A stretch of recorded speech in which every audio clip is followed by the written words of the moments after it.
र आज करेला र आलु बनाऊँ। त्यसको लागि करेला र आलु लिऊँ। पहिला तेल तताएर जिरा फुलाउनु, त्यसमा काटेको करेला र आलु हाल्नु, त्यसमा नुन र बेसार हालेर एकछिन चलाउनु। अनि राम्ररी चलाइसकेपछि त्यसमा पिसेको लसुन, अदुवा र खुर्सानीको पेस्टलाई पनि राख्नु। राखेर त्यसलाई पनि राम्ररी चलाउनु र भुट्नु। जबसम्म चाहिँ करेला र आलुमा राम्ररी मिक्स हुँदैन तबसम्म त्यसलाई चलाइरहनु।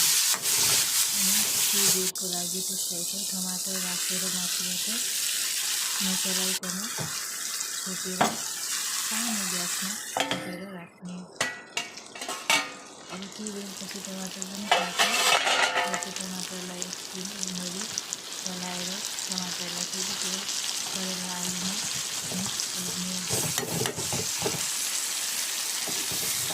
राम्ररी मिक्स गरिसकेपछि त्यसमा अब थोरै पानी राखेर त्यसलाई फेरि ढक्कन लगाएर केही बेर पाक्नको लागि छोडिदिने।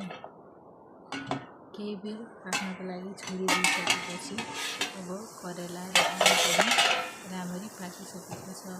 हेर्नुहोस् आलु पनि कति राम्ररी पाकिसकेको छ। यति गरेपछि हाम्रो करेला र आलु सुक्खा रेडी हुन्छ। अब फ्राई गर्दाखेरि ओइल धेरै लाग्ने भएर यसरी पनि हामीले बनाएर खान सकिन्छ।